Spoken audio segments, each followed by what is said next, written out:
जैसे हम मान लें यहाँ पर बात करें हम, यहाँ पर एक जैसे हमारे पास एक आयत है इस तरीके से, ठीक है। फिर क्या है, इसमें एक जो विकर्ण है इस तरीके से, इसका जो विकर्ण बोला गया है ये 65 है, 65 मीटर। एक भुजा हम इसमें मान लेते हैं ये 63 है, तो इस भुजा को निकालना है सबसे पहले। या तो आपको ये 63 ये तो हमें पाइथागोरस त्रिक आनी चाहिए, नहीं तो आपको निकालना पड़ेगा, ठीक है।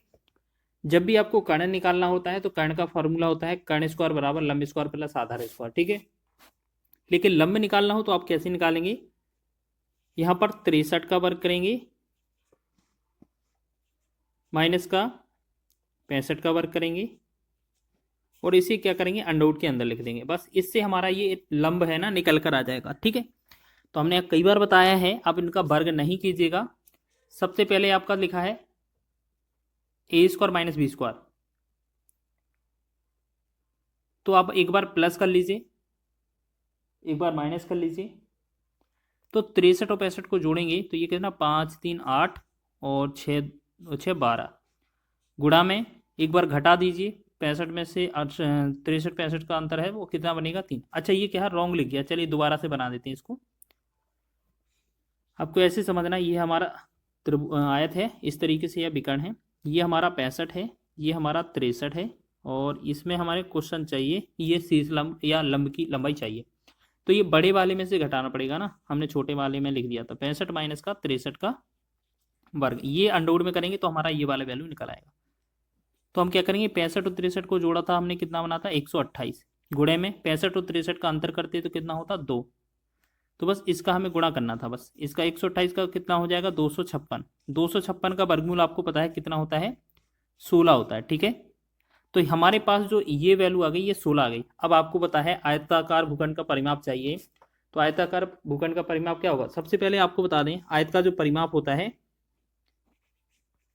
वो क्या होता है फॉर्मूला 2 ब्रैकेट में एल प्लस बी, बस यही फॉर्मूला तो लगाना है। 2 ब्रैकेट में एल कितना है मान लेते हैं 63 और बी कितना है आपका 16, ठीक है।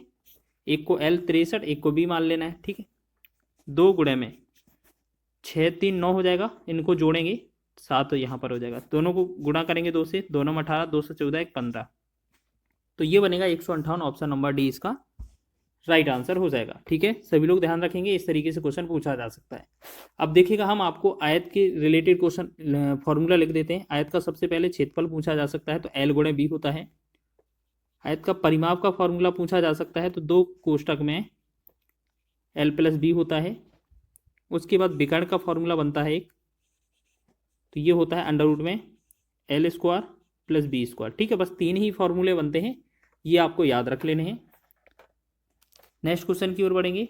अगला क्वेश्चन देखेंगे, लिखा है कि किसी आयताकार पार्क की लंबाई और चौड़ाई का अनुपात 7:3 है।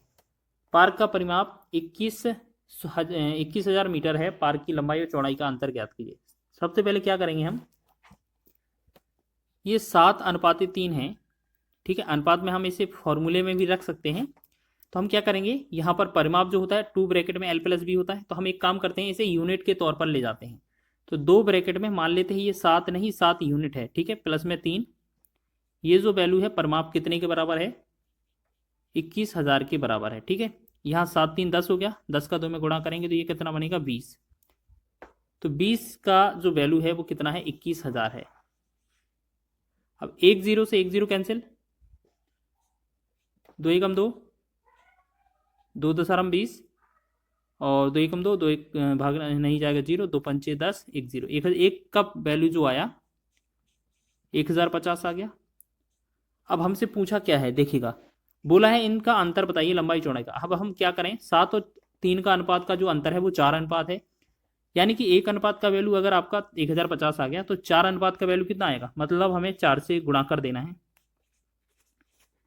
1050 में 4 से गुणा कर देंगे बस, तो ये कितना 0 4 पंचे 20 4 एकम 4, तो ये बनेगा 4200। तो 4200 इस क्वेश्चन का राइट आंसर होगा, ऑप्शन नंबर ए इसका राइट हो जाएगा।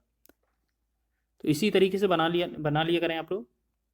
नेक्स्ट क्वेश्चन है हमारा, एक आयताकार मैदान का क्षेत्रफल 260 मीटर स्क्वायर है और इसकी भुजाओं का अनुपात 13:5 है। इस आयताकार मैदान का परिमाप ज्ञात कीजिए। देखिएगा परिमाप हमें निकालना है तो सबसे पहले आप एक बात याद रखिएगा, आयत का क्षेत्रफल क्या होता है, लंबाई गुणा चौड़ाई। मतलब हमें जो है एल गुणे में बी का जो मान है, या हम कहें कि एल इंटू बी का जो मान है वो हमारा क्या हो गया 260। ठीक है। और आपसे बोला जाए इसकी भुजाओं का अनुपात क्या है, भुजाओं का अनुपात क्या है 13:5 है। तो आयताकार मैदान का परिमाप ज्ञात करना है, भुजाओं का अनुपात क्या है। चलो यहां से हम क्या है सॉल्यूशन निकाल लेते हैं, अनुपात से पहले भुजाएं निकाल लेते हैं। ठीक है। मान लेते हैं हमारे पास जो भुजाएं हैं वो 13 नहीं 13 अनुपात है पहली, दूसरी 5 नहीं 5 अनुपात है। ठीक है। मतलब x साथ में ले लेते हैं बस। अब हमें क्या करना है, इन दोनों का जो गुणा करेंगे 13×5 = 65, 65x²। एल इंटू बी होगा ना क्षेत्रफल, तो ये जो हो जाएगा 260 के बराबर होगा, यही तो लिखा है क्वेश्चन में।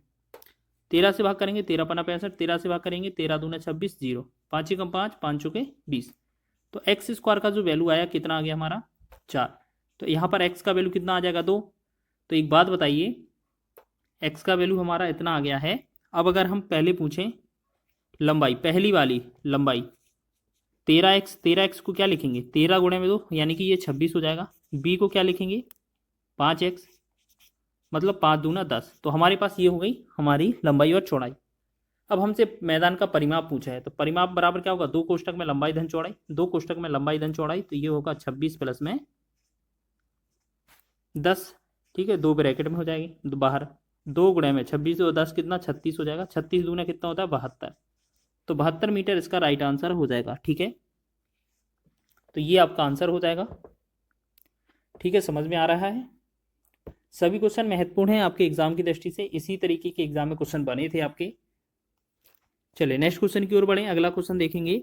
लिखा है किसी आयताकार भूखंड की लंबाई और चौड़ाई क्रमशः 10.5 और 8 मीटर है। इसे 15.25 प्रति वर्ग मीटर की दर से पूरे भूखंड में घास लगाने की लागत ज्ञात कीजिए। चलिए बस इतना ही तो करना है। चलिए देखें हम इस क्वेश्चन को। आपको पता है एल का मान 10.5, बी का मान 8 है, तो क्षेत्रफल जो होगा कितना हो जाएगा आपका एल इंटू बी, मतलब 10.5 गुणे में 8, इन दोनों को गुणा करेंगे क्षेत्रफल हो जाएगा। अब जितना क्षेत्रफल आ गया है प्रति वर्ग मीटर के हिसाब से दर कितना है 15.25 है। अगर हम इसमें 15.25 का और गुणा कर देंगे हमारा आंसर हो जाएगा। ठीक है, बस इसको ही तो गुणा करना है, हमारा आंसर है। तो आप देख लीजिए इसमें आंसर क्या बनेगा। तो सबसे पहले क्या करें, हम इनको काट लेते हैं, पॉइंट हटाएंगे, यहाँ पर एक 10 आएगा, यहाँ पर ये पॉइंट हटाएंगे तो यहाँ पर 100 आ जाएगा। ठीक है, अब इसे हम काटें जल्दी से। देखिए 4 से काटते हैं 8 को, 4 दूना 8, 4 से 25 चौके 100 हो जाएगा। ठीक, फिर यहाँ 25 से कम 25 हो जाएगा, यहाँ 25 छक्का 150 हो जाएगा, फिर 150 में 2 बचा, 25 से कम 25 61 हो जाएगा। 2 एकम 2, 2 से 2 पंचे 10, 5 एकम 5, 5 से 21 पंचे 105। यानी कि हमारे पास कितना बना 21 गुणे में 61 जो बनेगा इस क्वेश्चन का सॉल्यूशन हो जाएगा। ठीक है, तो 21 एकम 21, तो आपका यूनिट डिजिट सिर्फ एक में ही दिख रहा है सी ऑप्शन में, बाकी का देख लीजिए आप। 21 एकम 21 हासिल हो जाएगा 2, 21 छक्का 126 और 2 हासिल कितना 128, तो ये 1281 ही बनेगा। ऑप्शन नंबर सी आपका राइट हो जाएगा। ठीक है, ये एनटीपीसी के सेकेंड स्टेज में पूछा गया था 2022 में, लेटेस्ट प्रश्न है। नेक्स्ट क्वेश्चन है हमारा, नेक्स्ट क्वेश्चन देखेंगे। यदि किसी आयत की लंबाई और परिमाप 3:20 के अनुपात में है तो उसकी लंबाई और चौड़ाई का अनुपात क्या होगा।